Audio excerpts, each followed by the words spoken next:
This is the Skeptic Squared podcast. A safe place to make light of sacred things. My name is Matt. And I'm Corinne. And in this program, we will be discussing current events related to religion, atheism, and skepticism. Our goal is not to insult believers, Although that will probably happen from time to time. but rather to share our point of view on these topics in a way which will benefit and entertain others. Or maybe we just want to stroke our own egos. You decide.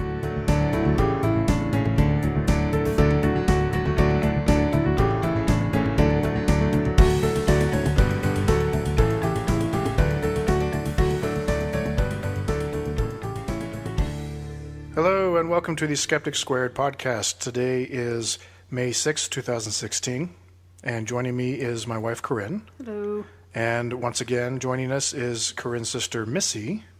Hello, Missi. Hi. How you doing? Hi. She is joining us via Skype, so hopefully we can get a nice, clean audio feed going through. Today we are going to talk about a movie that came out, when was it, last year, year before? Yeah, like last summer, I think. It's a Mormon movie, which we haven't really done very many Mormon movies. It's called Once I Was a Beehive, which to me sounds really weird. It's a very odd title.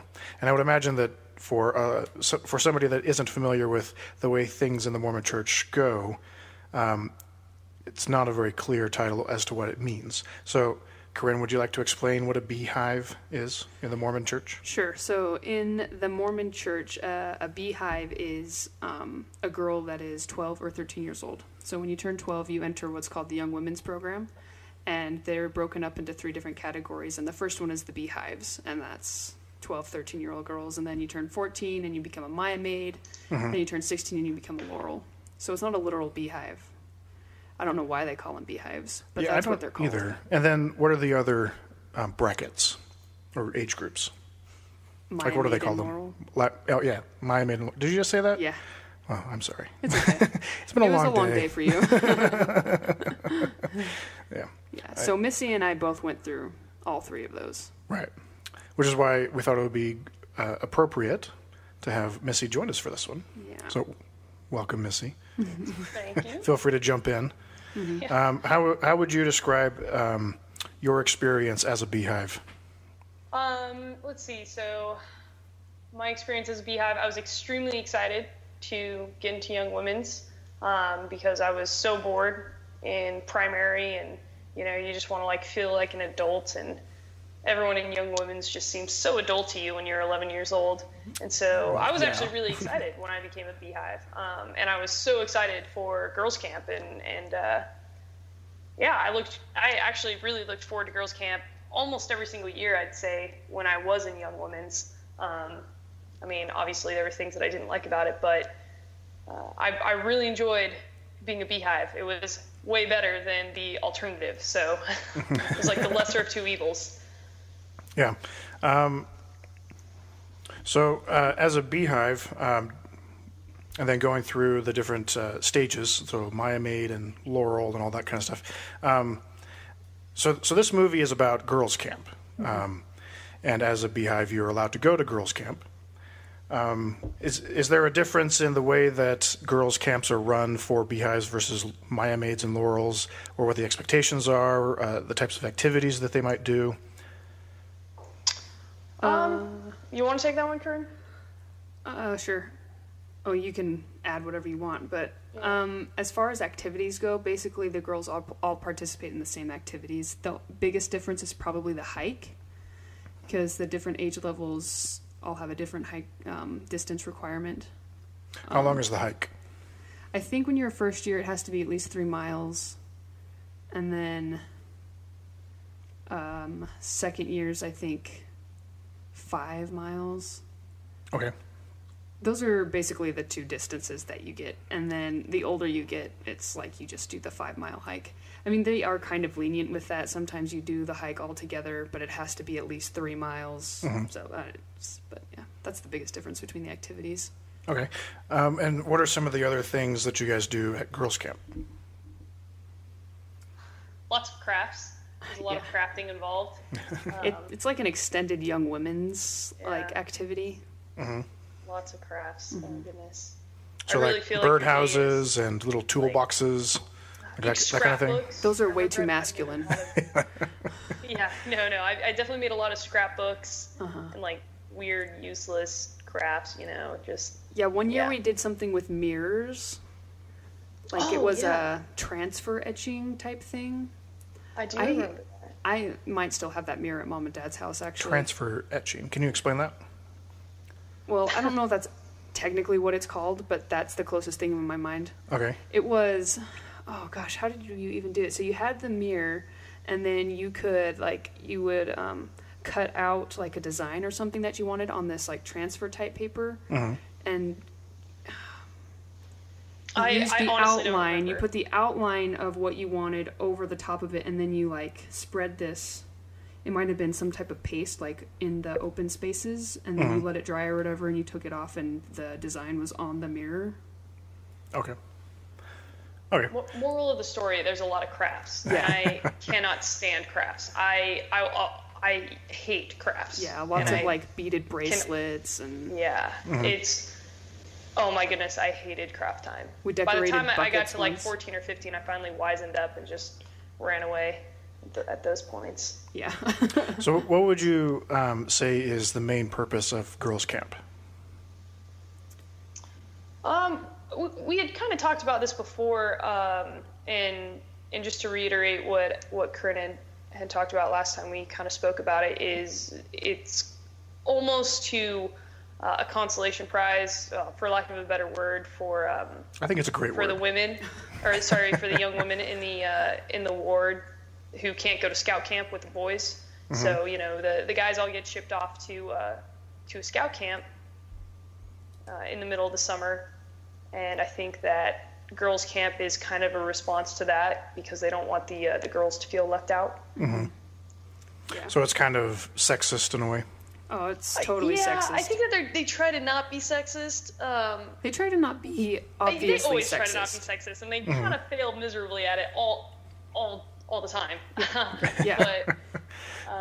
But isn't that just kind of the way that the Mormon Church views women, in particular young women, in general? Yeah. Absolutely. Definitely.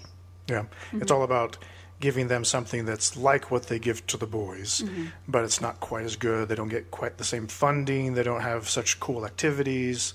And they try to cater it. They try to make it seem like this is catered towards, young women's things that young women should do, like crafts. You should know how to scrapbook. You should know how to cook good camp food. You should be able to Dutch oven cook. You should be able to do all these things.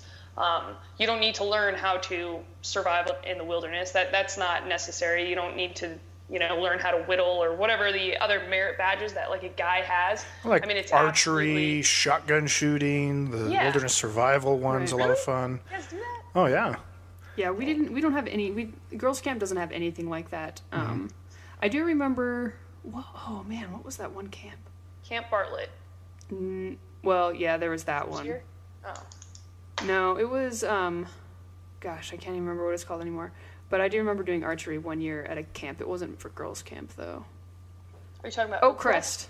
Oak Yeah. Crest, that's what it was. Oh, man. Which is just an even bigger version of girls' camp, but they're a little more survival type-ish. We did an overnight hike and stuff. But, yeah.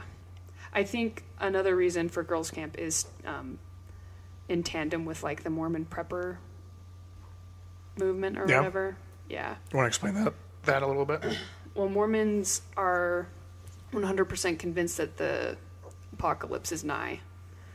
They've been that way since the founding of the Mormon Church. Right, as most apocalyptic churches tend to be. Yeah, but especially I feel like with Gordon B. Hinckley, he really stressed the importance of having food storage, and I think that transitioned a lot into girls' camp. I mean, girls' camp has been around for a long time, but I feel like that's part of the reason. It's so that you can kind of know what it's like to be in the wilderness. Right, because in Mormonism, the pioneer heritage is very important culturally. Yeah.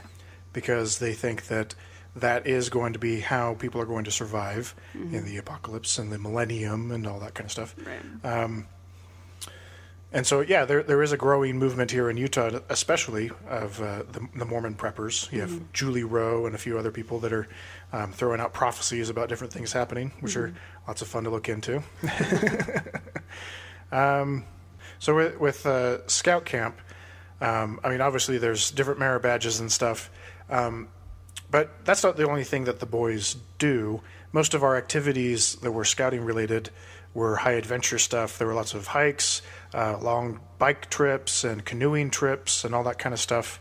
I mean, we in my scout troop for a couple of years we did Ross Lake up in upper northern Washington by the Canadian border, which is like 25, 30 miles, whatever. So it takes about a week to canoe down the whole thing. It's like super like pretty and scenic. You get to see lots of wildlife and stuff. And it's actually a pretty leisurely trip.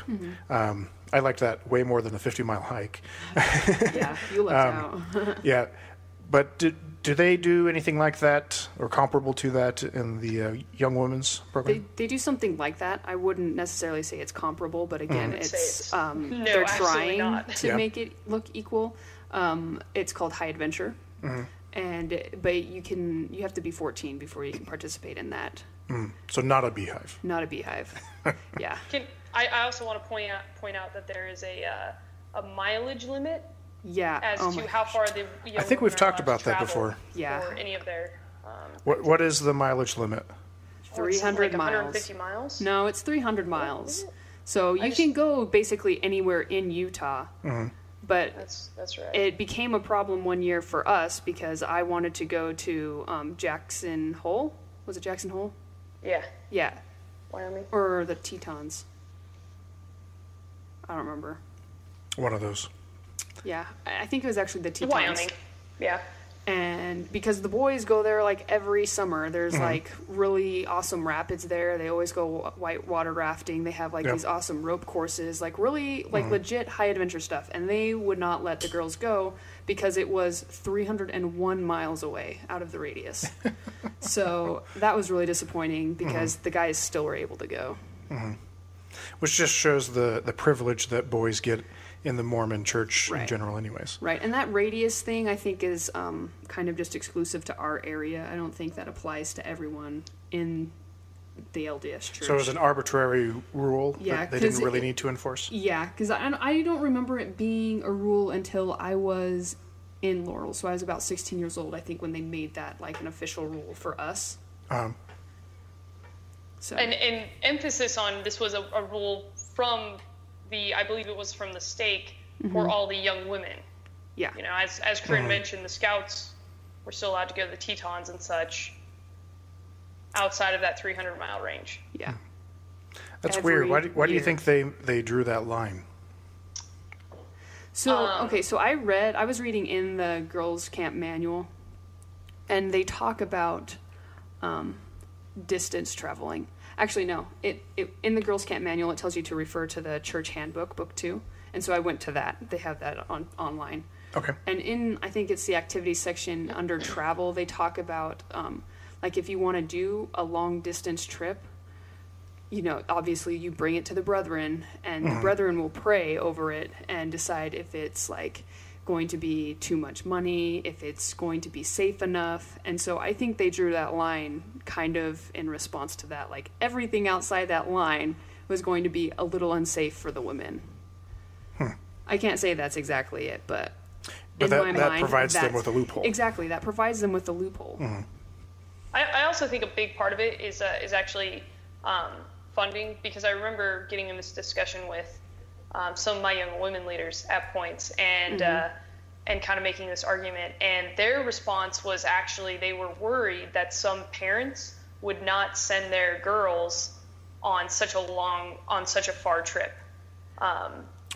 So that's kind of an interesting perspective. I think that some of the young women's leaders were really kind of were supportive of the 300-mile radius because they felt like a lot of parents would not want to pay to send their daughter too far away, or wouldn't want their daughter to be, you know, that far away where they couldn't immediately come home, kind of maybe a pampering thing. But I think that a big part of it was just no one was willing to spend money to send the girls outside of 300 miles.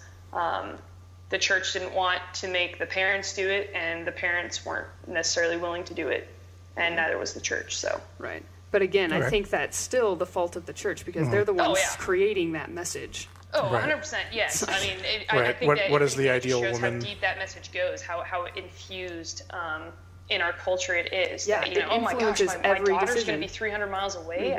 What if I need her? Right. What if I need a babysitter? I don't understand. You know, it's crazy.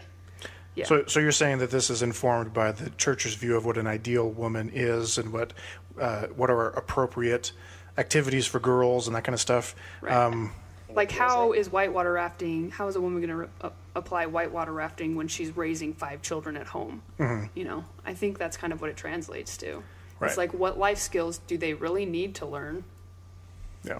And which ones can we completely do away with? Yep. Like fun. Cocaine and scrapbooking are fun. Right.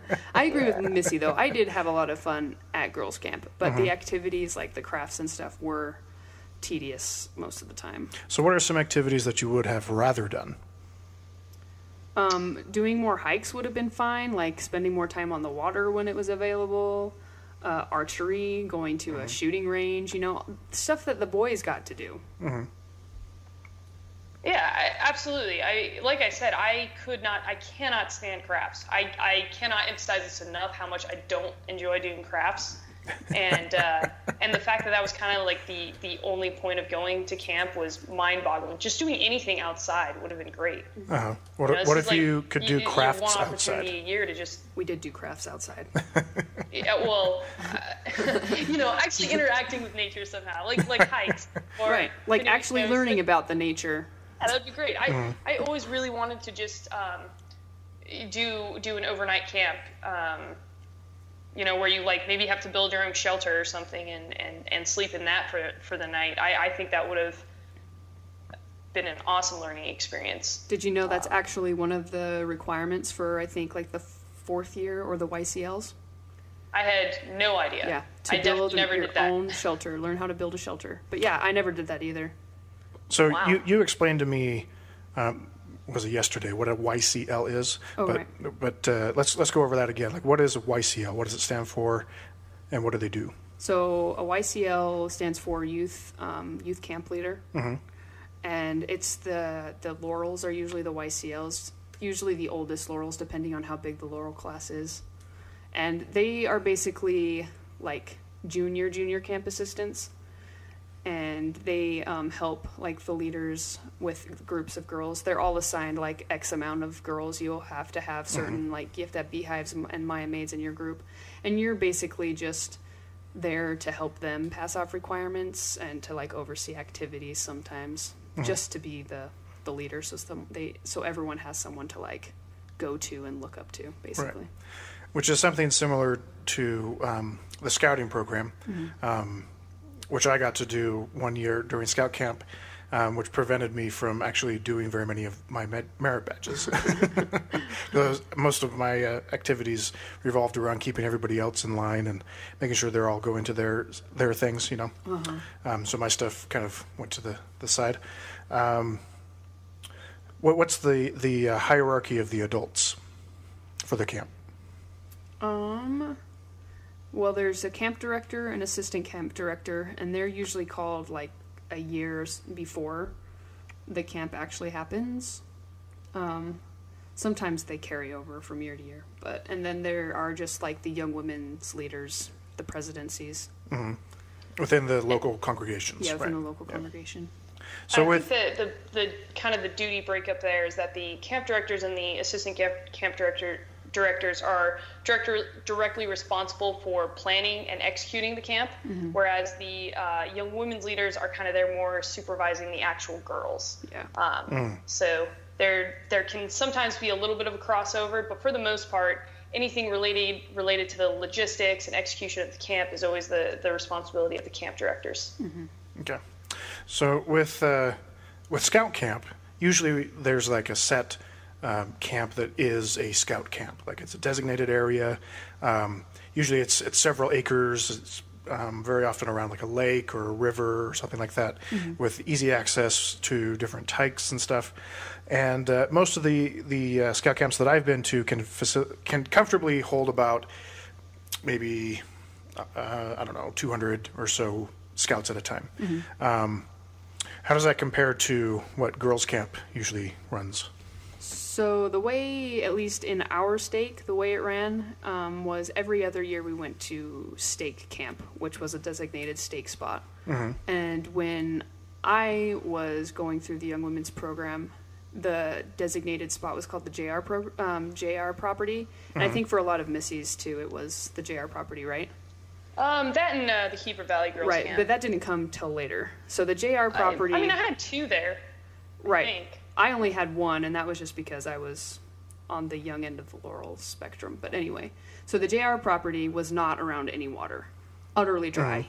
Ugly place. It was awful. I didn't like going up there, but it did So just kind of in a desert area in Utah, or? It's up in a mountain, but it's like completely desolate. So there's no excuse. It was the kind of the low shrub area of Utah, just a lot of small trees and dry shrub. Yeah, there were like very lot of few bushes. camp areas where there was any like significant amount of shade. Like we had to bring up huge tents for a few times because there was like no shade anywhere, just so that we could get out of the sun every once in a while. So the JR property was not my favorite. I did not enjoy stake camp all that often.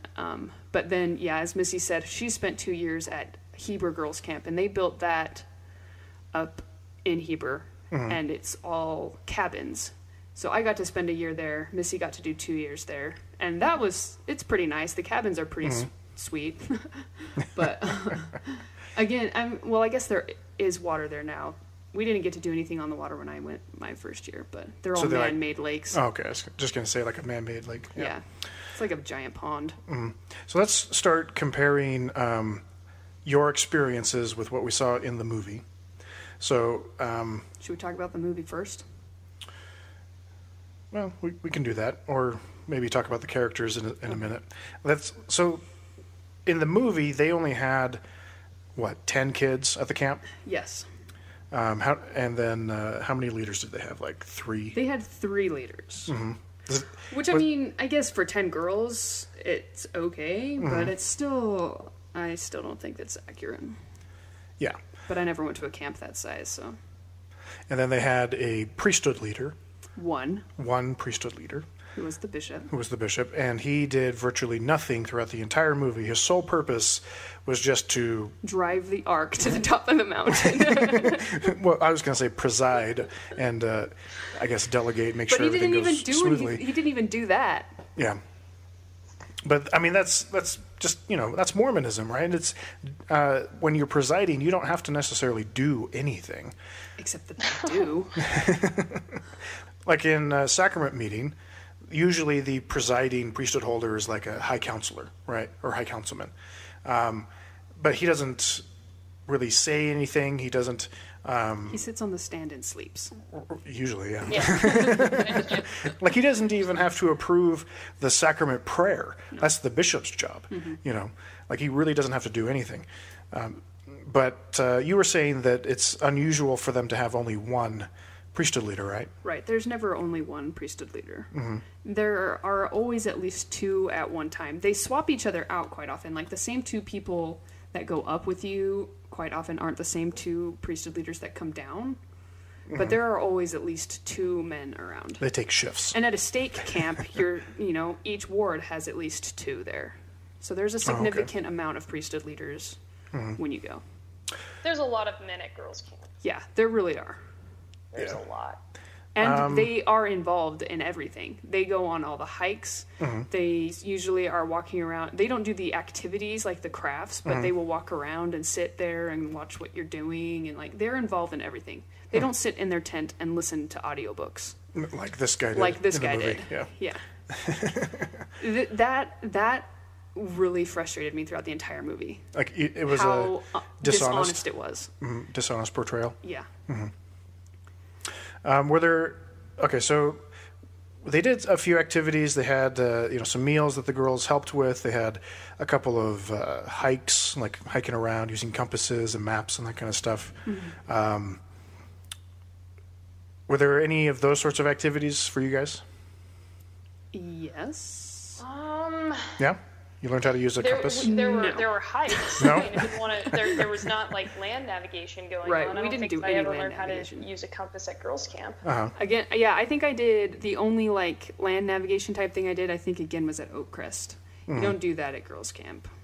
I don't even think that's a requirement in the book. I don't remember reading that. That was like one of the first things I did in my very first scout camp. Right. It makes sense. Like, it would be super smart to learn orienteering. Right. And I remember quite often our dad would give me like a compass or something, you know?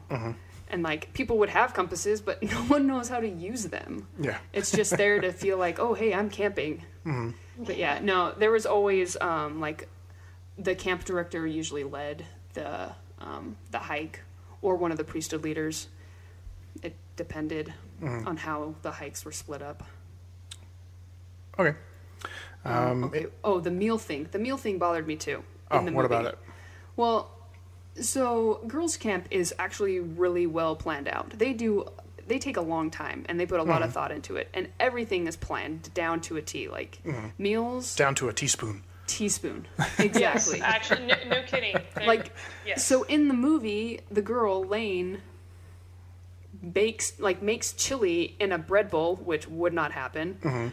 But she uses a family recipe, which implies that she just kind of created it. Like, they just happened to have the family recipe. Menu. Yeah, it was off menu, which doesn't happen. And the girl that was supposed to be cooking that night said that she wanted to cook chicken parm or something like that. Again, not a meal you're going to get at girls' camp.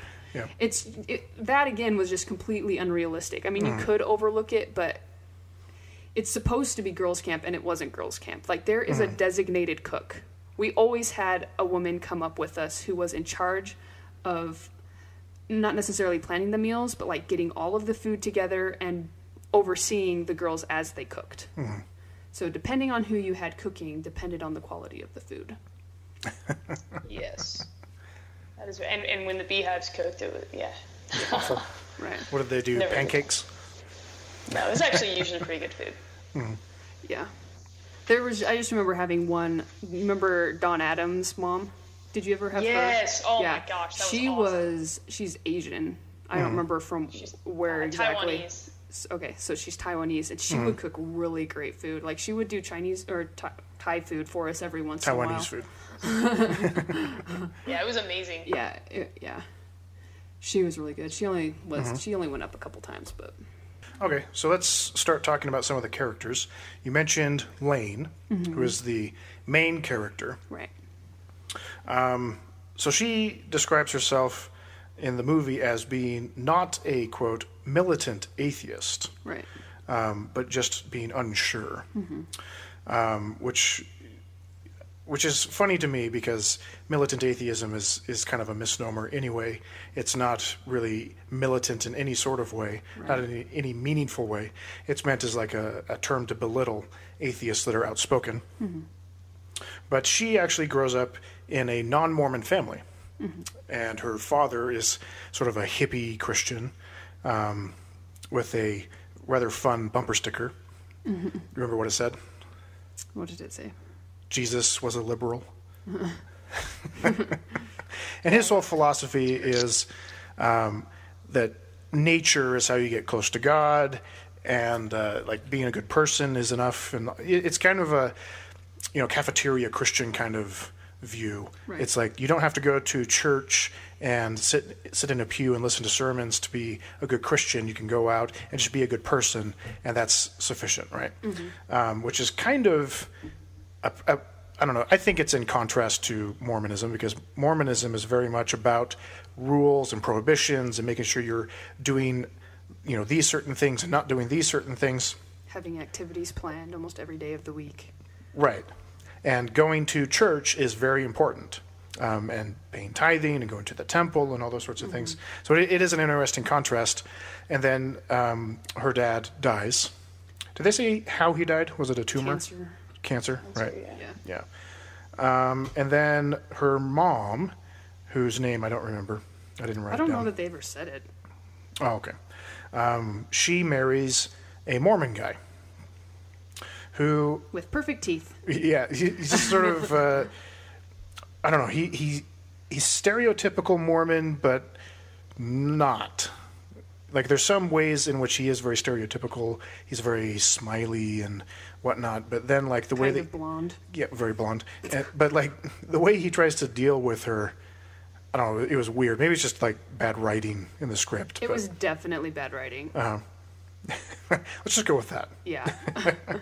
So, anything to add about Lane?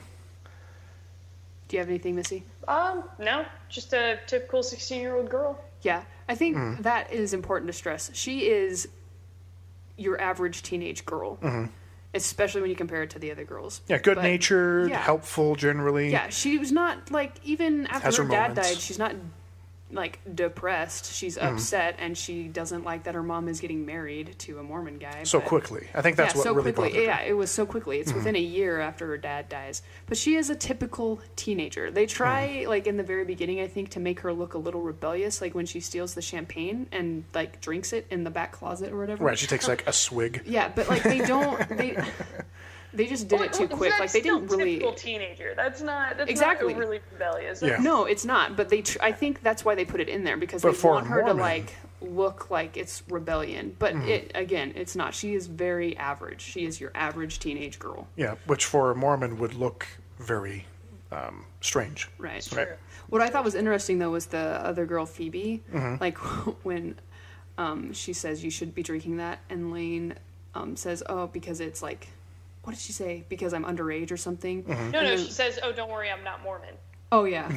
And then Phoebe just starts listing off all the, like, bad health reasons why she shouldn't be drinking. It's like, oh, I don't care if you're not Mormon.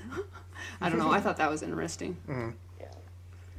Yeah, Phoebe seemed kind of unperturbed by the fact that the 16-year-old girl was consuming alcohol contrary to the word of wisdom. She was more just like, oh, it's not super healthy. Yeah. Here's some facts. It was yeah.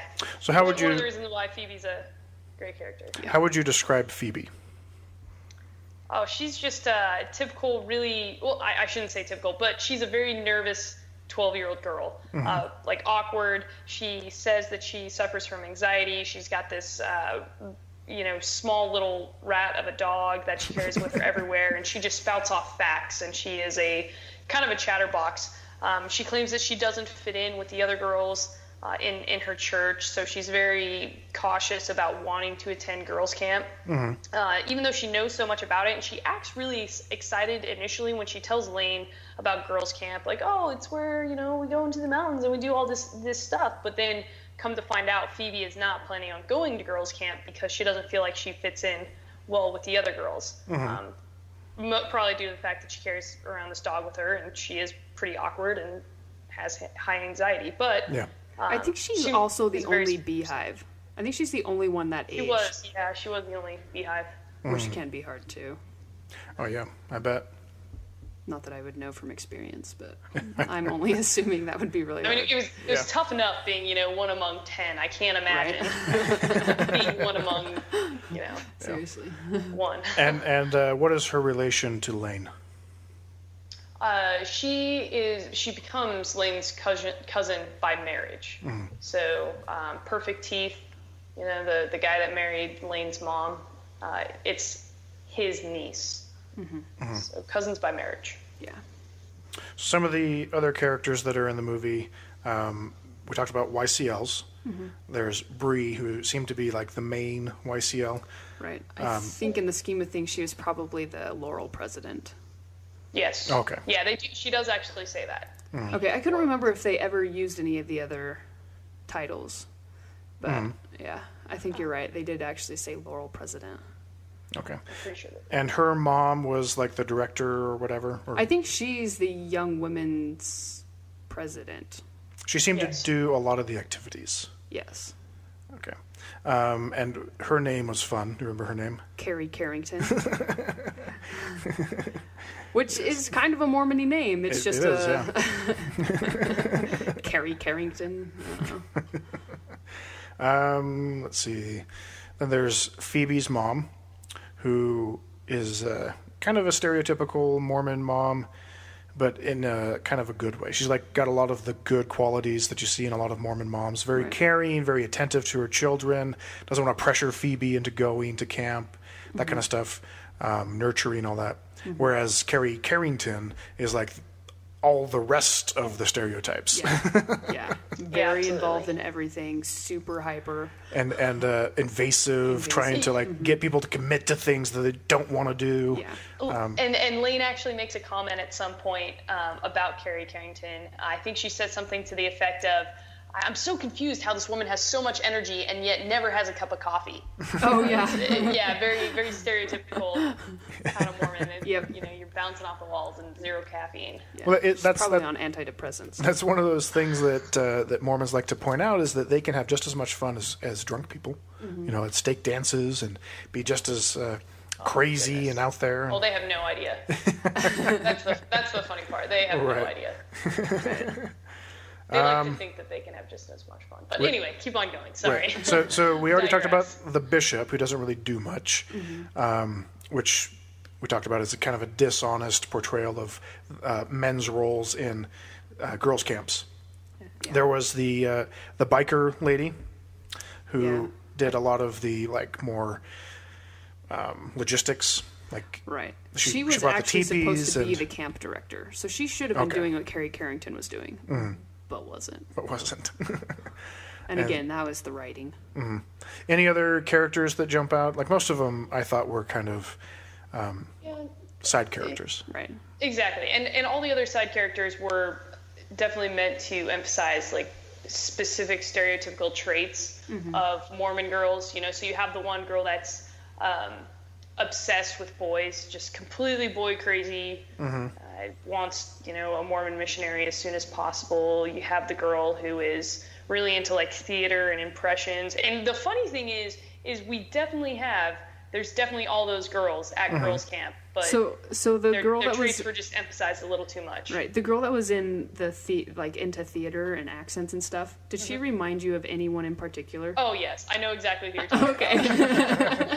Because as soon as she started like, you know, actually like talking or whatever, I was like, oh my gosh, I know exactly who that is. Is this somebody that I would know? I think that the character's name was like, what was it, Emily or something? I don't remember. I don't know. But that character who was very much into theater, the other thing that I wanted to point out at some point during this podcast is that you notice that character on the hike is actually still wearing her pajamas. In fact, I think that she's wearing her pajamas the whole time. That definitely happens at girls' camp. You've got that one girl who's always in her pajamas. It just cracks me up. So they got at least one thing right about girls' camp. They absolutely pajamas. They nailed that one. Right. Right. While we're on the topic of what people are wearing, that was another thing that bothered me about it, was like they all went up in like super nice school clothes, which I mean is not really like, it's not a rule that you can't wear stuff like that, but I had leaders that told girls that they needed to change before they went on a trip because it was too nice for camp. Well, these girls were wearing like cardigans, they were wearing nice blouses, they were wearing fitted jeans, like they were wearing nice clothes to go camping, which again is unrealistic. Like they don't like get realistically dressed until the very end of the movie. When things get serious. Yeah, when they're having the trial of faith. Exactly. Okay, so let's see. So we talked a little bit about whether or not this is a fair portrayal of girls' camp, and it's just kind of stereotypical. Some things were right, some things weren't. Is this a fair portrayal of girls and women in the church in general? Ooh, I feel like that's kind of a loaded question. Yeah, that's definitely a loaded question because I think that just the average, like, the Mormon-approved portrayal of women is not fair. So I can't answer that this portrayal was fair either. I think from like an outsider's perspective, they would definitely see these girls, like you would see these girls in a ward. I don't feel like, from my experience at girls' camp, there were a lot of these girls there. I don't know. That's a hard question to answer. Okay. And I actually, I think that it was fair, I think, in a few respects. You know, the girls are at each other's throats, but then they have good times overall. I think that when you look at the overall picture, yes, but a lot of the details like how they were able to achieve that was incorrect. You know, you don't have tons, like unlimited funds like it sort of portrays in the movie. You don't. That was another thing. The priesthood members that aren't getting in your chili every single second. Yeah, it is getting in your bread bowl. Yeah. Overall, you end up having a good time and kind of accomplishing zero at the end of the day. So yes, it was a fair portrayal. Corinne, one of the things that you pointed out was that it seemed like they had a really high budget. Yeah. Again, super bothersome to me. Yeah. Did you ever have an arc? No. So also the whole thing about the arc, like that would never have been approved. So what do you mean? So the process of girls' camp, like, so the camp director and the assistant director and all the leaders get together and they plan this out, right? But before anything is solidified, they have to get it approved by the bishop. So the bishop looks over all the plans, you know, he prayerfully considers it, and if he's okay with it, then they can move forward. But everything has to be approved by the bishop. Beforehand, yeah. Before anything is, like, actually made concrete. So that arc would not have been approved by the bishop because, 1, it was homemade. 2, it was homemade by a woman. It would not have made it up to camp. They would not have been able to get in it, and they would not have been able to push it into the water. Well, it seemed like he didn't really know what the plan was. Like, he just sort of showed He was up. just there. And, I mean, that's basically what he implied. He's like, I'm just here to make sure everyone stays safe. You know, and that's definitely what the priesthood like to think that they do, for sure. In their heads, they are just there to make sure that everyone stays safe. But that's absolutely not how it plays out. You know, oh no, this is completely your time. This is your camp. Whatever you want to do, you guys can do. But you do have to run all plans through me. I have to write all the checks, X, Y, and Z. But that happens behind the scenes, so the girls aren't aware of that. True. Unless they're in the presidency, which I was every year. So you were So I was aware very aware of the priesthood presence, and when I started getting older, it really started to bother me. Yeah. Because I had a lot of ideas, like, because we had to plan all of the activities, and so I would come up with a lot of activities that I thought would be fun for everyone, activities that I wanted to do. But almost every single one got shot down because the bishop wouldn't approve it. And it was... What were some of his reasons? You know, I don't even know. Like, I was not the one to bring them to the bishop. Oh, okay. Like, there's a hierarchy. Yes, so that's the Mormon thing to do. Exactly. I would tell my leader what my ideas were. They would bring it to the bishop, and then the bishop would tell them what his answer was, and they would tell me what the answer was. So I never spoke directly to the bishop about certain things like that. And so often the answer is simply no, and if they don't want to give you an explanation, you just need to accept the fact that, this is from God. You know, it has nothing to do with possibly like some sexist opinions that they hold themselves. It comes from God. It's fine. Right. And a lot of the reasons too was because of the budget. The young women and the young men's budgets are not equal. Yeah. And I mean, you can't find the figures, like solid figures, but it's there. Like, everyone talks about that, especially in the ex-Mormon community. Like, the budgets are not equal. The young men get far larger budgets, and it helps that they're in the Boy Scouts of America, where they get even more help. Yeah, subsidies from the government. Right. So the young women have this super small budget that they have to work with, and so everything in this movie, Once I Was a Beehive, would not have happened. Bread bowls, no way. Chicken parm, no way. A frickin' ark, no way. That stage, no way. Like, you make a stage when you get up there. It's quite often like a porch that you find, you know? It's like, that was just completely unrealistic. The budget goes to funding the camp that you stay at, any, like, activities, like the craft things, the one big craft, that's where most of the money goes, and the food. That's it. Yep. Nothing extra. Lots of, I think that most no frills. Yeah. And we would not have stayed in teepees. So let's explain what the ark, like what was the ark? Why was it there? Because I mean, as you said, they wouldn't just have an ark at a girls' camp, but in the movie it serves a purpose. Do you want to explain what that was? Like, what they did with it? Do you want to? So I can explain that a little bit. Okay. So every girls' camp has a theme. And I can remember a couple of the themes that we had when I was going through girls' camp. One of them was something along the lines of like a boot camp theme, like going to boot camp for God.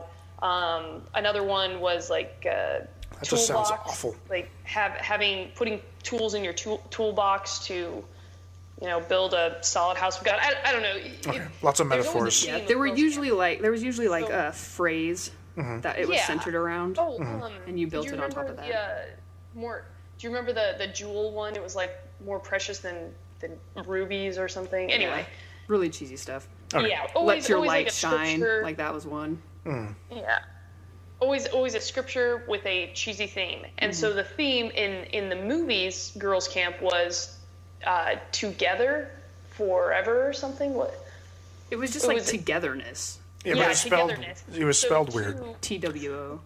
Spelled TWO, and it was implying Noah's Ark, how they went 2 by 2. It was kind of actually a really poorly constructed young women's themes, probably one of the worst ones I've seen, and I've seen a few. So you've seen some pretty bad ones. Not impressed by that theme at all. But that was why they had that arc up there, was to tie in to the rest of their theme. Oh my gosh, I am not even gonna lie. I didn't even put that together. Really? I didn't really get the theme at all. Like you see a brief like togetherness like in that binder at the very beginning, but they never like reiterated. I feel like throughout the rest of it. So like when Missi just said that, I finally see the significance of the arc. It just clicked.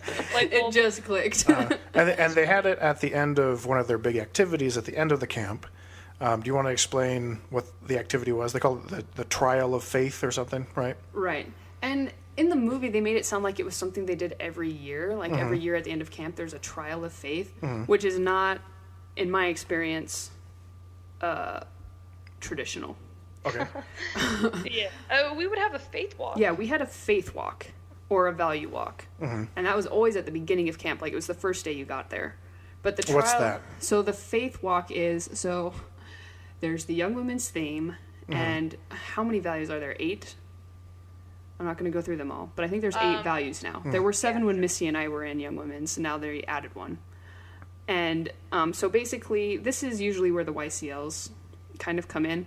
They are they're divided into stations of each of the values, and you're like positioned along this like walk path or whatever, depending on where you are. And each YCL is in charge of a value, and you have like a mini lesson, like 10 to 15 minutes, and the girls like all break up into groups and walk this faith walk and learn about the values. That sounds really boring. It is super boring. I hated the faith walk. Oh, awful. I think I had to do something similar to that during youth conference, which is like Mormon co-ed camp. Right. It's Mormon Vacation Bible School. Yeah, basically. And you mentioned the book.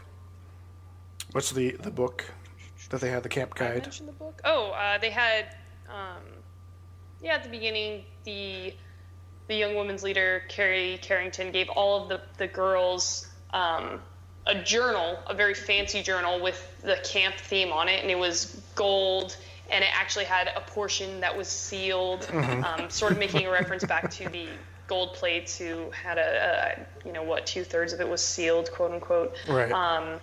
And so the purpose of the booklet was to outline the girls' camp requirements. It had the daily schedule, and it gave them a journal to write their camp experiences in. It was really overdone, but anyway. Yeah, she even buried it, and they had to dig it up. Did you guys get camp guides like that?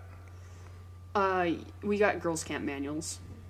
Which are similar. Like the front, like what she said, the with the like outline and the requirements and stuff. That's what the camp manual is. Okay.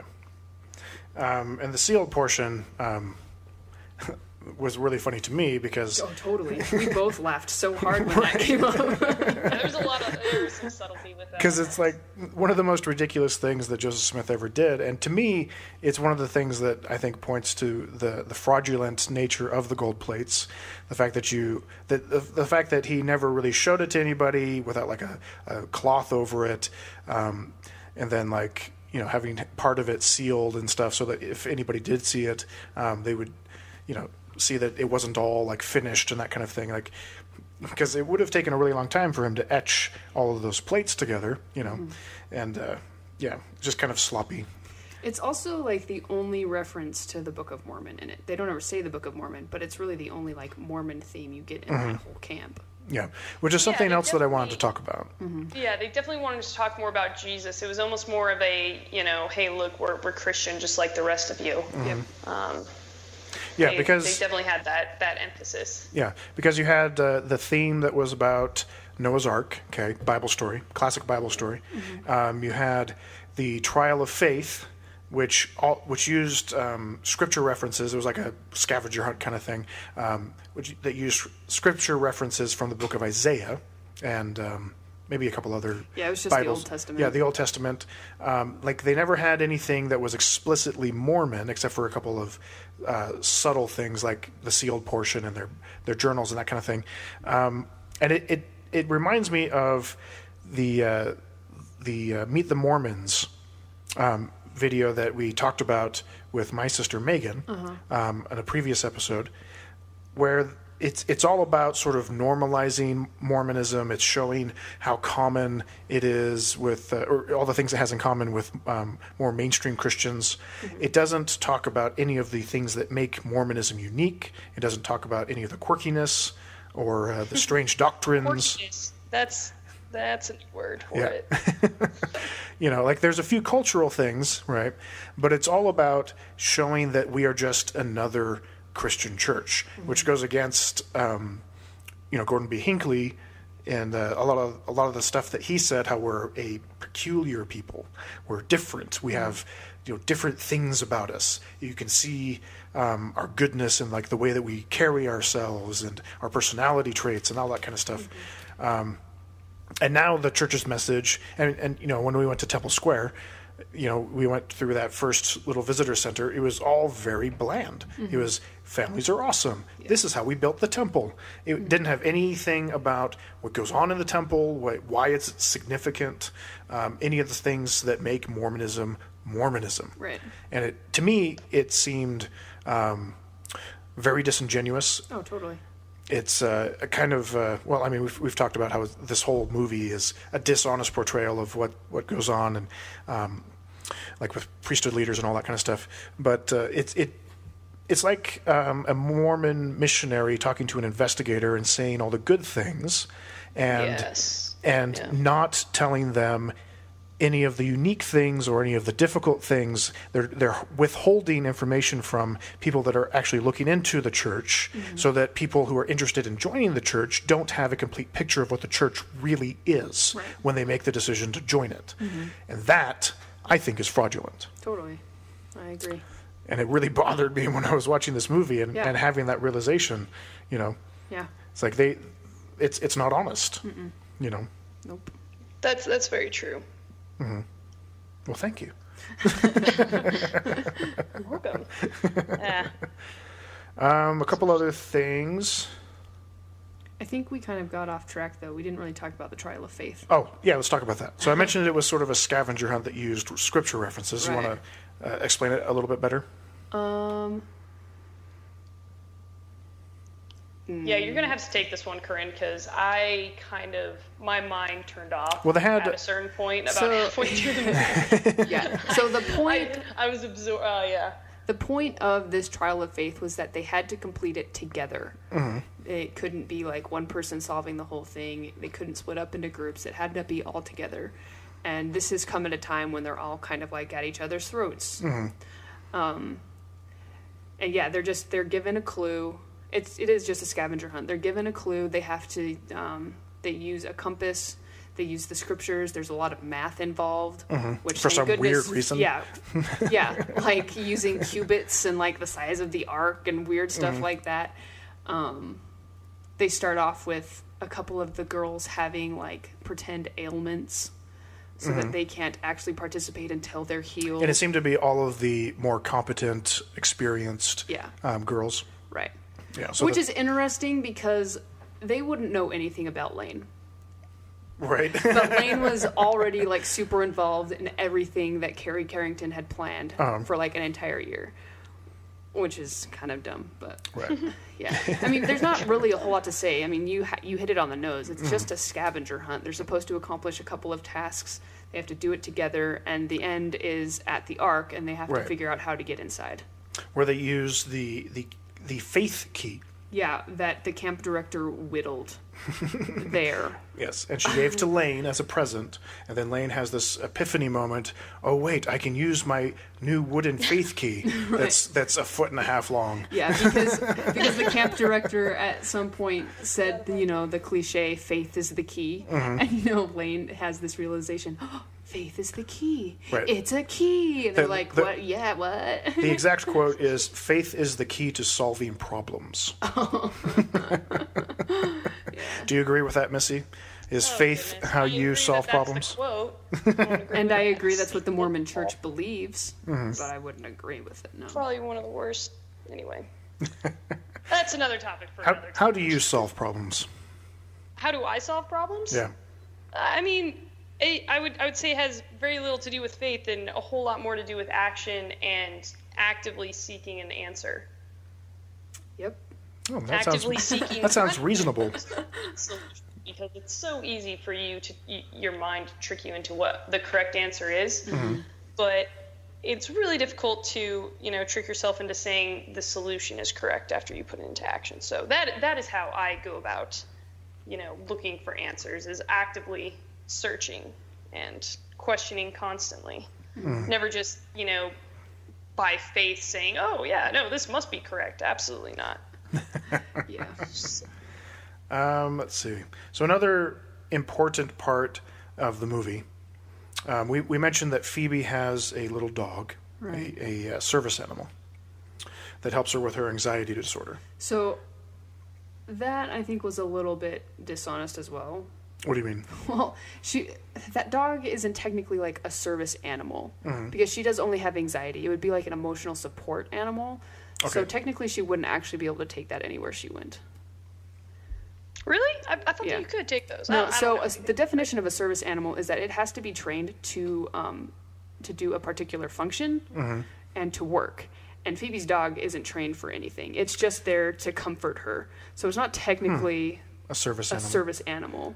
It's an emotional support animal. Well, that would explain why she couldn't take it. Couldn't take it to camp, because that confused me. It confused me as well, because she says at the very beginning of the movie that she takes her everywhere, like even to school she takes this dog. Right. And for her not to be able to take it to camp just didn't make sense. And I think the only reason they did that was that so that there was some like conflict. Right. She was doing something that she wasn't supposed to do. Right. And it seemingly gets eaten by a bear. Right. Okay. Let's talk about that. Spoilers. We're talking about a movie here. We don't talk about spoilers. It's not a very good movie, so I don't really care if I'm spoiling it for anyone. Okay, so not watching it. You won't need to watch it after we're done talking about it. Okay, so what happens with the dog and the bear? Well, the writing of this movie is not very good at foreshadowing things. They just kind of spell it out for you. Right. When the Rangers tell the girls the differences between... The very handsome Rangers. Are they the ones that tell... They're not the ones that tell them the differences. It's the... Oh, I guess that's true. No, he's right. It is the handsome ones on the trails. No, isn't it when they're building the fences? I think it's when they're building the fences. Anyway, it doesn't matter. The Rangers, the cute ones or the uncute ones, tell them the differences between a black bear and a grizzly bear. Or was it a grizzly bear or brown grizzly bear and brown bear. That is at the fences, and that is the less attractive guys. Right. Because and what to do with them, right? The girl that's boy crazy was so disappointed. Right. But by the end, they were all pretty fond of them. Right. And they were nice, Phoebe too. thought they were cute. Phoebe has She liked the one that was also a little quirky. Right. Anyway, so the grizzly bear destroys the camp. The dog goes missing that the leaders weren't aware of. And why did the bear destroy the camp? Oh, because they left food out. Yeah. Yeah. And so... Sorry, did I just totally derail your explanation? Sorry. So Phoebe and Lane get back to the camp, and Phoebe realizes the dog is gone, and they realize that the bear... They just automatically assume that it was a bear. They haven't seen a bear this entire time. Did you catch that? Yeah. Did they think that they had heard one or something? No. No, this is the first time that this is the first time that they encountered the bear. Okay. It wandered into their camp at one point, but they weren't there. They were out on that hike or whatever. Or no, Okay. I think they were sleeping, and then the dog started barking. That's right. You're right. Yeah. Oh. But they have never seen. They have not So the seen people, the bear before that. yeah. So the people didn't see the bear. It was the dog that saw the bear, Right. or knew that the bear Knew was that there. the bear was there. Yes. Okay. But anyway, so later, It's like, the I bear destroys swear the that the camp. bear was They there. come back, automatically know that it was a bear, Mm-hmm. freak out. Everyone but Phoebe runs back to where all the other girls are at, and Phoebe starts running off looking for her dog. I can't find her, and everyone assumes that she's been eaten. And then And what's interesting is how the other girls respond to this crisis, right? Yeah. Yes. Is Phoebe runs off into the woods to go find her dog.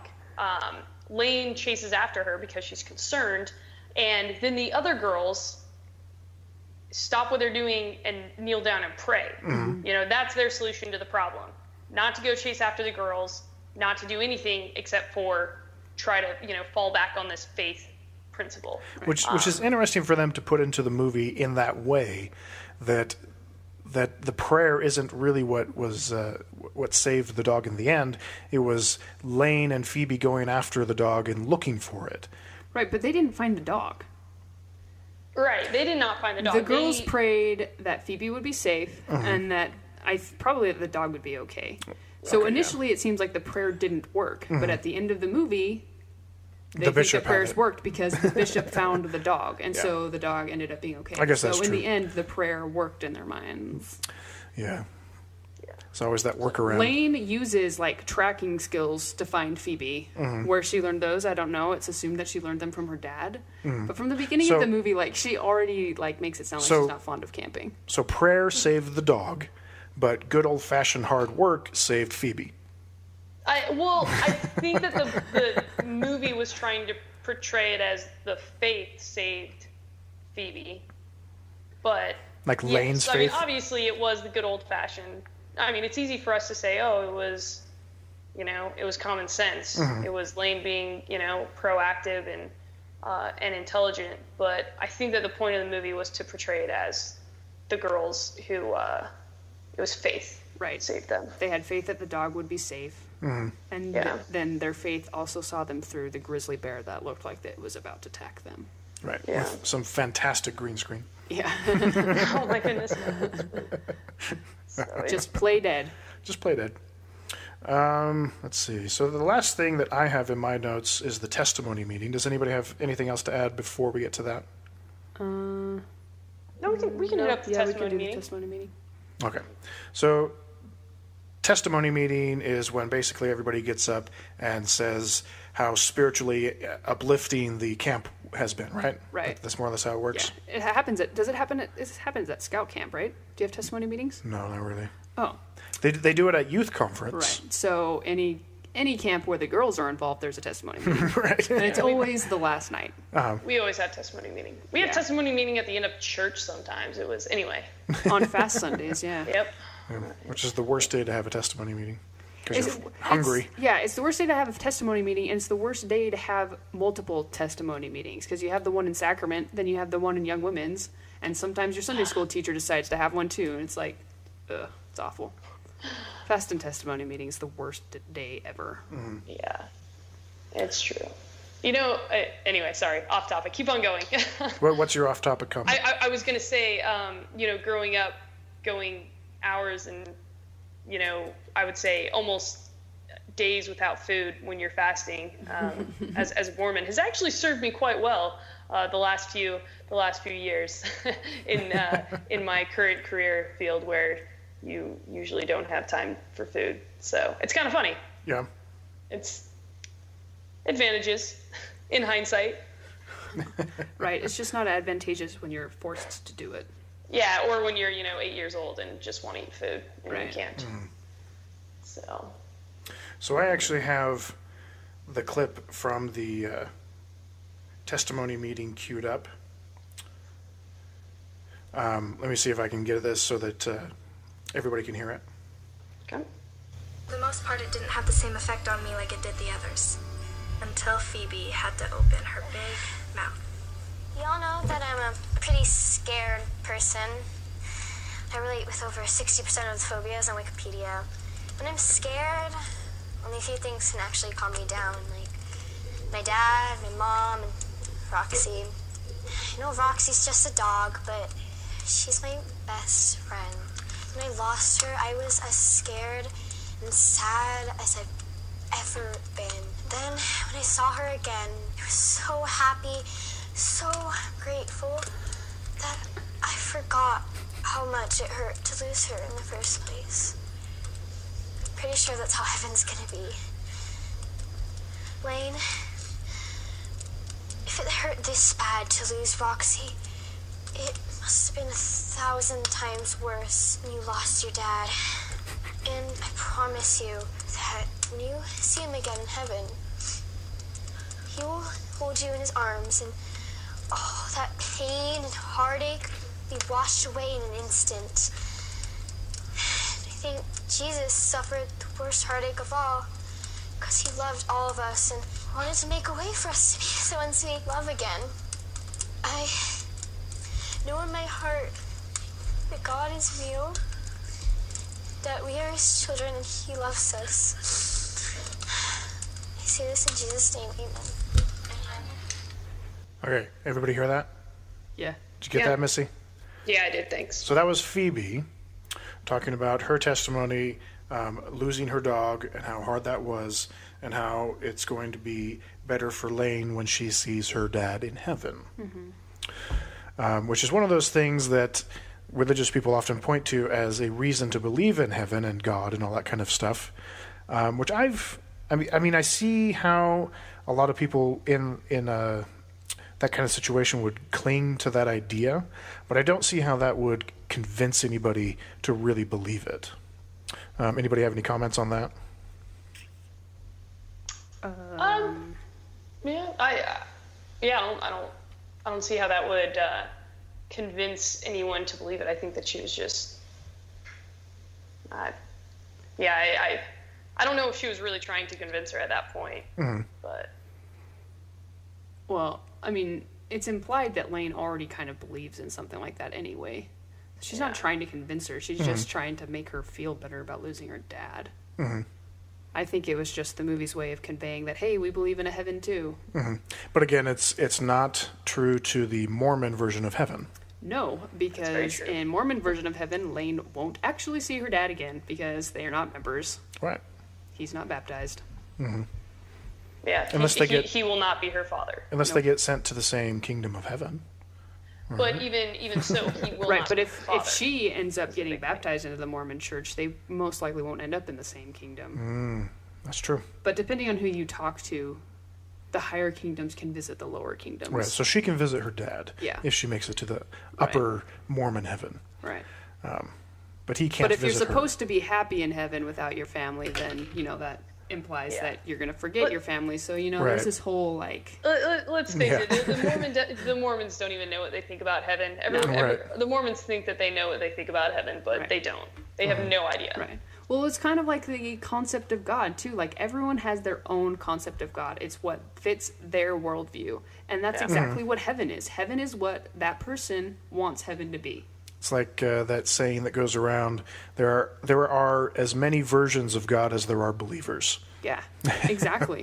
That is extremely accurate. It's like, you all think you're worshiping the same God, but you're not. You have your own ideas of what God is.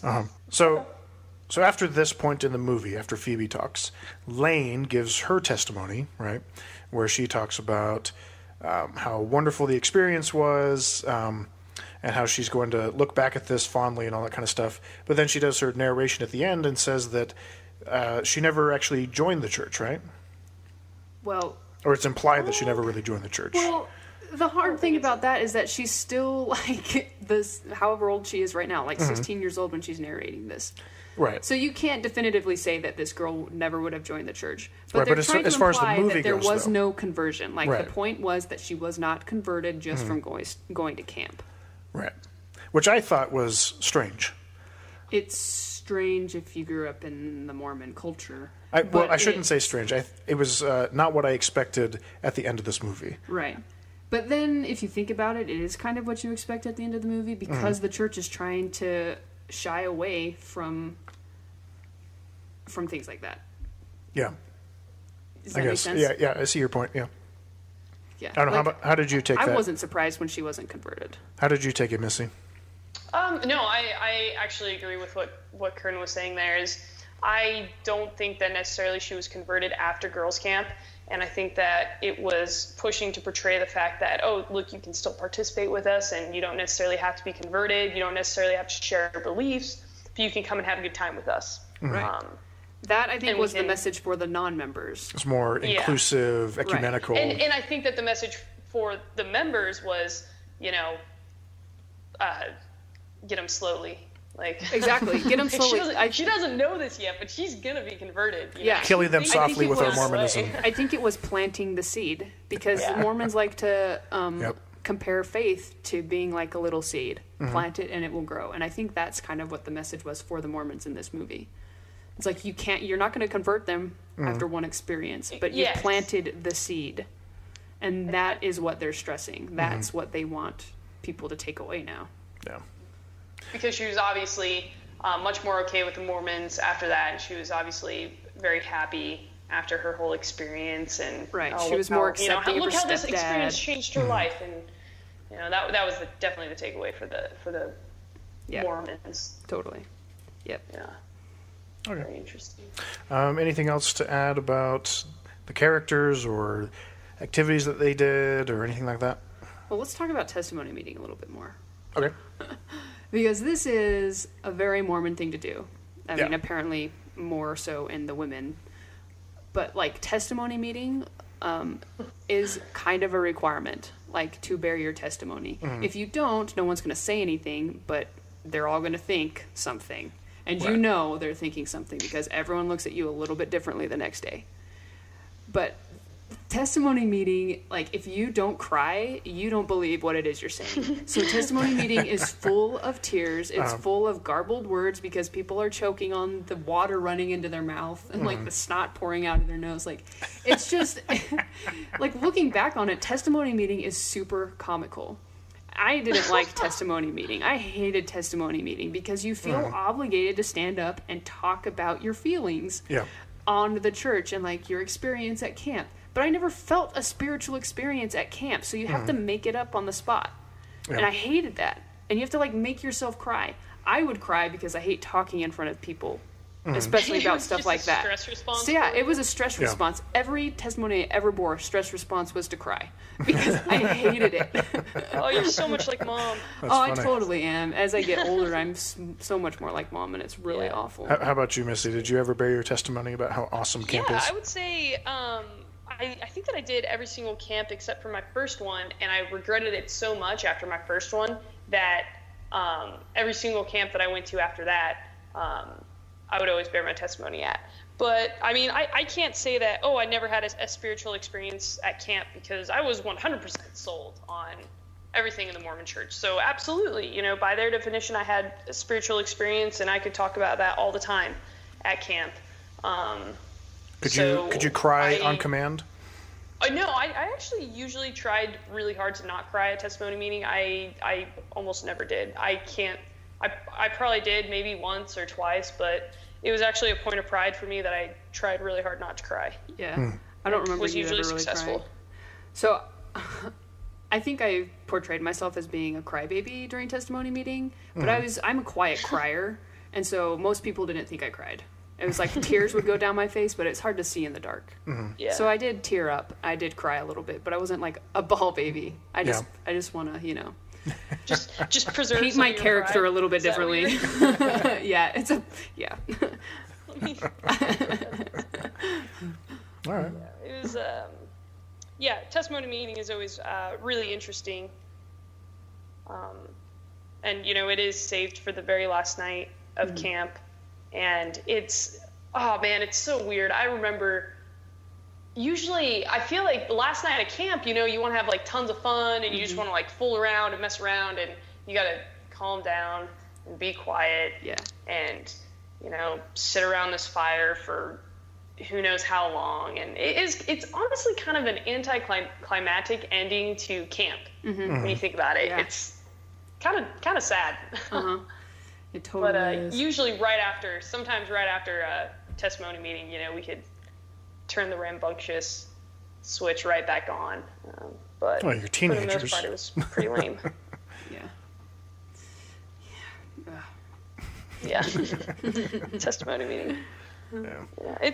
It's so interesting, especially since every single girl essentially says the same thing. Yeah. And I would say every testimony is actually comprised of the same basic truths, because that's what you're supposed to do during testimony meeting, is to reaffirm the fact that you believe in the basic truths of the LDS Church. And so most girls kind of say the same things over and over and over again, and it gets so repetitive. And it's incredible that some girls can take 15 minutes to say, oh man, the same 4 things that you're supposed to say. It's a lot. So did you ever get the impression then that certain people may not have been genuine or been honest about it? Like they were kind of just going through the motions so that nobody would point out that they didn't really believe it, or anything along those lines? So, yes, I believe that some people kind of said the canned testimony. I don't believe that necessarily they did that because they probably did that because they did feel pressure to say their testemony, but I don't want to say that they just said words to just say them. I'm sure that they believed the words that they were saying, but I would argue that they felt very pressured to speak. The reason I ask the reason I ask is because that was more or less my experience through most of my youth. Whenever I would give a testimony at the end of a talk or something along those lines, it was always as much about convincing myself as anybody else that I believed it, and I wanted everybody to think that I was a true believer. And so I would say the right things, I would do the right things, sometimes I could make myself cry, and just be very solemn and very sincere. Passion is a Mormon virtue, I think, as much as anything. Oh, totally. But only looking at back, testimony meeting. Yeah, but looking back, I can think of specific instances where I knew that I was lying. I knew that I didn't really believe the things that I was saying. I was just saying them because that was the position I was in. That was what I was supposed to say. So I can only suspect that other people have had similar experiences. But it is difficult to tell because Mormons are so universal in the way that they give their testimonies. It is very homogenized. And you're trained from a very young age to lie. No one, I feel like hardly anyone is absolutely genuine in the Mormon church. Yeah. Everyone has a mask on. And so I think for the most part, it's pretty easy to pretend that you have a testimony. They get a lot of practice. And that's why it's hard to tell. Yeah. You have been trained to believe that you do. Yeah, exactly. Yeah. So looking back, I can say that, there were so many times when I bore my testimony where I didn't actually believe it. But in the moment, it was nah, I believe it. Oh, yeah, absolutely. And then, the next day it's maybe I should actually read my scriptures. Maybe I should do Moroni's promise again, because I don't know that I actually have an answer. Yeah. But it's got to be true because everyone else believes it. Who was it? I think it was Elder Oaks who said a testimony is gained in the bearing of it. Meaning getting up and saying that you believe that the church is true, that the Book of Mormon is true, and that Joseph Smith was a prophet. Saying those things is how you come to believe those things. Right. To me, that's a red flag. You're he's literally saying that you should say that you believe it, even if you don't, until you do believe it. Right.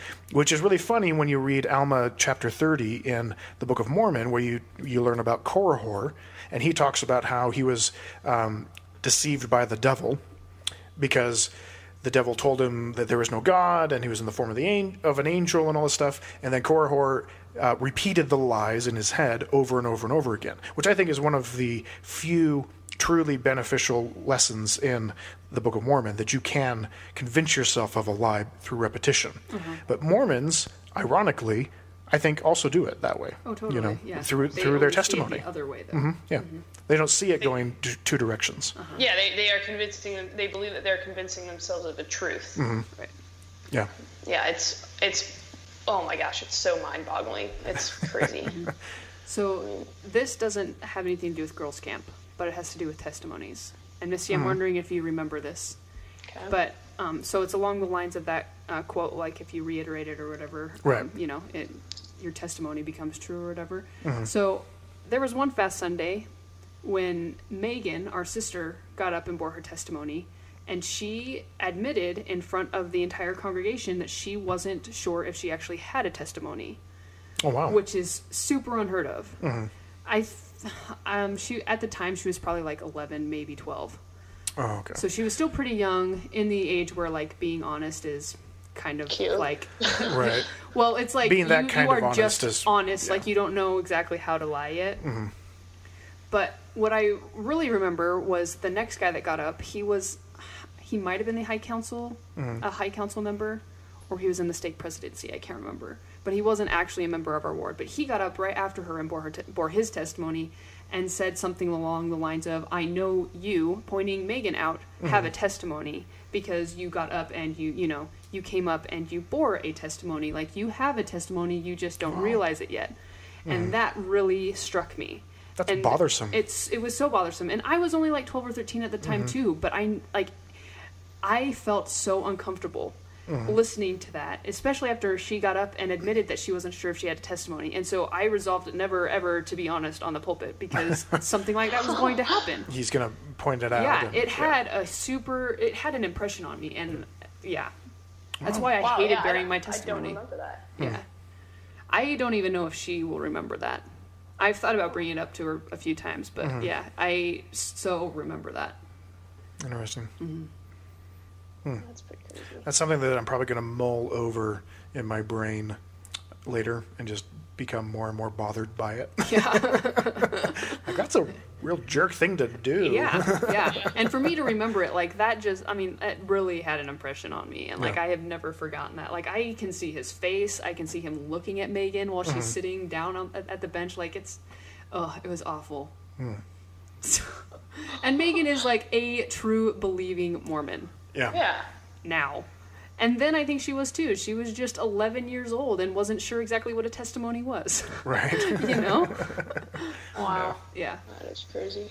But I mean, that I think shows a lot about the Mormon, the pressure that they put on children Yeah. and youth.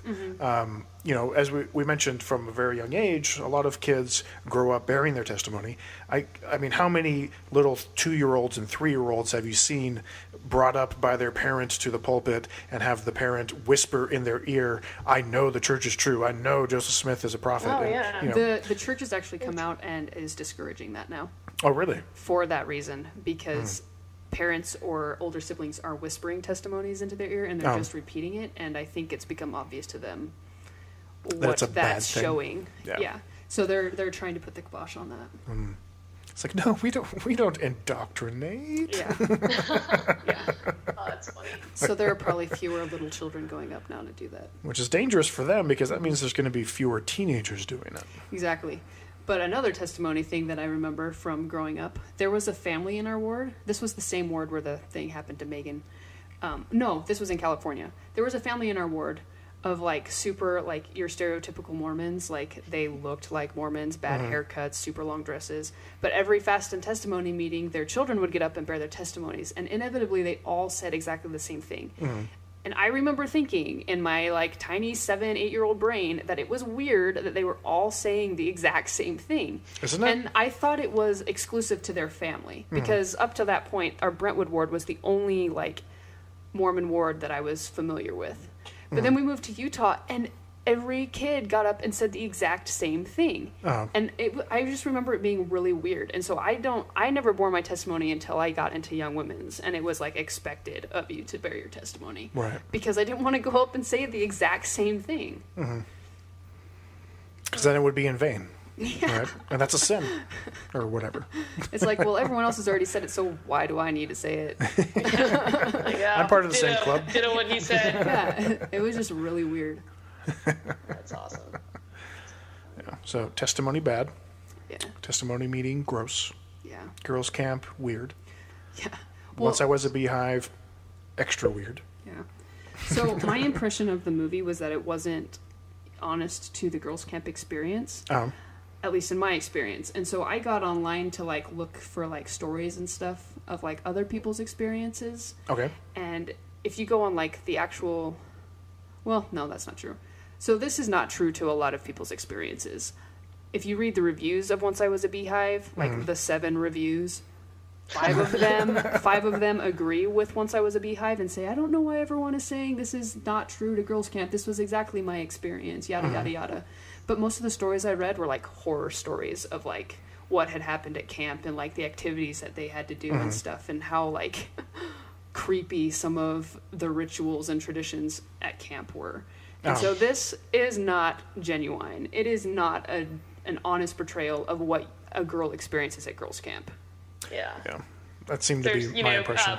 Members out there that are thinking, or non-members out there that are thinking, oh, it's totally safe for me to send my daughter to a girls' camp for Mormons. Yeah, they won't indoctrinate her. Do not send your non-Mormon daughters to girls' camp. Yeah. Think twice. I was kind of disappointed, though, that they didn't have a snipe hunt in this movie. A snipe hunt? Yeah. You guys did that? Oh, yeah. This is why we watch it. Snipe hunts were the best thing. I loved snipe hunts. For those who don't know, would you like to explain what a snipe hunt is? You can't explain what a snipe hunt is without giving it away. Oh, do we okay, so we want to keep it under wraps. Yeah, this we're not going to spoil. Okay. You're hunting a snipe. Here is our non-spoiler. Yeah. This is something that the older girls, it's like a... It's initiation. It's an initiation, for the younger Beehives. Because that's something that we actually did in boys' camp, right? And I remember a few times. In fact, I think it was the summer that I was the youth leader or whatever. We did a snipe hunt, and a couple of the older guys, along with me, like really just gung ho about it, like way into it, running through the woods, and, like throwing stuff and picking up sticks and like poking bushes and stuff. And like you get like all these other little kids like running around with your 12, 13-year-old boys running around with you. It was good fun. Yeah, my first snipe hunt was amazing. It was so awesome because we had our YCLs were fantastic. They were really great with the younger girls, very inclusive, and very dramatic. So they put on a really good snipe hunt, and they had me and my friend Elise absolutely convinced. We were right there with the sticks, poking things, like jumping on anything that moved. Like it was the best thing, and so doing that every year was awesome. Which is an ironic exercise of groupthink for a Mormon activity. Yeah, there were a couple of years where the camp director tried to put a stop to snipe hunts. Oh, really? Yeah, but we did them anyways. Because it's a snipe hunt. You can't stop doing that. Yeah. Especially when all the Beehives know that there's going to be a snipe hunt and they're waiting for the snipe hunt because they want to know what a snipe hunt is. They're all amped up. And then the camp director is saying, no, we're not going to do it. And we're like, whatever. It's like, blow your whistle all you want, but we're taking these girls on a snipe hunt. What were you saying, Missi? I was just going to say that I remember a couple of the arguments that the camp director would make is, it's dishonest. No, it's a bully. You're bullying these girls. It's like... It's a prank. It's like, it's a prank. You're being no pranks allowed. No, I think that was actually a thing. As far as pranks go, at one go... of the girls' camps, that no pranks were allowed. And if I remember right, in Revolt, we all planned as many pranks as physically possible. Right. That was when Crystal Colley was made Young Women's president. They wouldn't let us do pranks, and we also weren't allowed. Me and my group got in a lot of trouble one year for doing a prank on the Beehives. What did you do? It's kind of a tradition to take the Beehives' underwear out and hang it on a line. Like, it happens to everyone. We did that once, too. Exactly, and I can see why it's kind of embarrassing, but, like, it happens to everyone. Like, I had my underwear hung up on a line, and so, maybe not the most harmless prank, but it's also not a dangerous prank. It's not really going to hurt anyone. It's just kind of embarrassing for a while. Everyone sees your underwear. But they didn't want us to do it because the priesthood was there. We got in trouble once for doing it because they did it to the main flagpole in the center of boys' camp. And so literally everybody saw it. That deserves Extra Dutch oven peach cobbler for you, sir. That was also the year that we got into a feud with some of the camp counselors that were working for the camp, who are just, they're teenagers too. Most of them are college age kids, and so like, oh my gosh, I'm trying to remember some of the stuff we did. I remember that there was one night when, in retaliation, 'cause I think we had thrown a bunch of water balloons at them, just like ambushed them or whatever. So like the next night, they got little cartons of orange juice and threw them at our tents. And got like all of our stuff just completely sticky and orange, and Oh, that's awful. It was that kind of prank war. Yeah, we never did a lot of pranks because we got in trouble. Yeah. But the snipe hunt, that one was happening. Yeah, that's just a tradition, though. Yeah, it is like a solid Can't stop tradition. machine. Like my mom did snipe hunts when she was at girls' camp. Like, it's been through the ages, this snipe hunt thing. Yeah. Yeah, it's funny. Okay. Anything else to add about the movie or any more prank stories? I know that. Well, Corinne, did you want to talk at all about the priesthood being there or anything? I know that we had talked about it before. I don't know if we hit on it very much throughout I think that we touched on it, but that's all that I can think of. I don't really have anything else. Yeah, I think we hit the main issue that I had was that they didn't accurately portray the priesthood involvement. Mm-hmm. Yeah. Which really bothers me. Yeah. So bad. Everything was just not quite accurate. Right. Out of everything, that was the worst part, I think, to me. That was the most dishonest part. Yeah. Because, the budget you could probably get around because it was, a 10-girls camp, and so they might have been able to have a bigger budget, but that also brings up issues like, does every ward get the same budget regardless of membership? You could even forgive it for the fact that it's a movie. Right. And a movie has a bigger budget than a regular girls' camp would, and so they're trying to portray it as fun and having lots of cool stuff to do and all that kind of thing. But you're right, the priesthood thing, that is disingenuous to the gender imbalance in the church. Yeah. And especially now, any time a priesthood member is involved with anyone under 18, there has to be two. There has to be. It's like a rule. With all the child abuse scandals. Yeah, with all the child abuse scandals, there has to be two priesthood members. There has to be two men. If there's one, there has to be another one. There cannot be only one. And there was only one. This isn't Highlander. There cannot be only one. Yeah. The only instance where there's only one priesthood member is if you're having an interview. And that's changing too. Oh, really? Lots of parents are vetoing one-on-one interviews with youth. It's a growing trend for parents to request to be present. Oh, yeah, that's true. Oh, dear. But I've heard that mostly from people that are kind of on the fringes of the church, not our parents. I don't think would ever do that. No, not with our current generation, but as more people on the outside or on the outskirts of Mormonism are requesting that sort of thing. I think we will see more of the more core group of Mormons following suit. I think it'll become a trend. I hope it becomes a trend. It needs to be a trend. Especially as more scandals are coming out and being exposed. Yeah. Yeah. So it's super uncomfortable. Yeah. And it'll be less uncomfortable if your parents are there? Well, if your parents are there, the questions are going to be far less invasive. Exactly. Are they though? I don't see it going that way. I think they will be far less invasive. They're still going to ask if you, follow the law of chastity and stuff. But I don't think they're going to ask about, do you touch yourself? Where do you touch yourself? Have you ever been sexually active? It's not going to be that invasive anymore. Show me on the doll. Exactly. Show me on the doll. All right. I mean, again, that'll vary from bishop to bishop and from parent to parent, but I think overall it'll be a better thing. Yeah. It's just so inappropriate that you have this untrained, non-professional adult man asking, a 13-year-old girl whether or not she masturbates. Mm-hmm. Even asking a boy if he masturbates. Or a boy, like a 13-year-old, Yeah. Or a 12-year-old. That's when they start. Yeah. That was the first time I was asked. you know. I was fortunately never asked invasive questions like that. Yeah. So that is Nor not was I. something that I experienced. But again, that feeds into the girls don't experience the same sexual desires that men do. But that's a whole other topic that we don't need to get into right now. We've talked about it before. Yeah, we've talked about it before. On other episodes, Yeah. Yeah. But again, it's just the imbalance between the men and the women that the church creates. Yeah.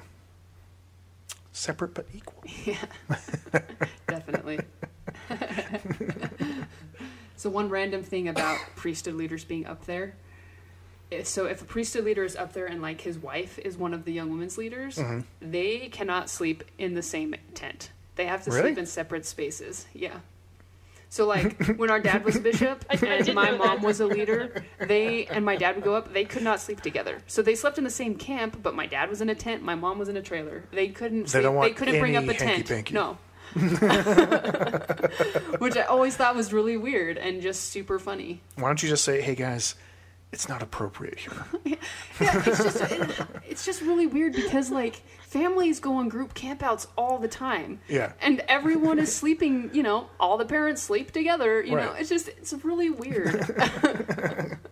They don't want to have any indecent exposure.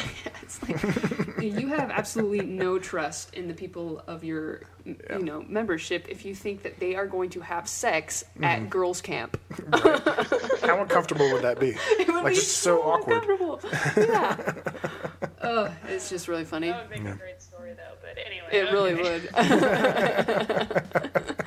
would. So, moral of the story: don't have sex at girls' camp. Is that Right. where that's where we're going? Yeah.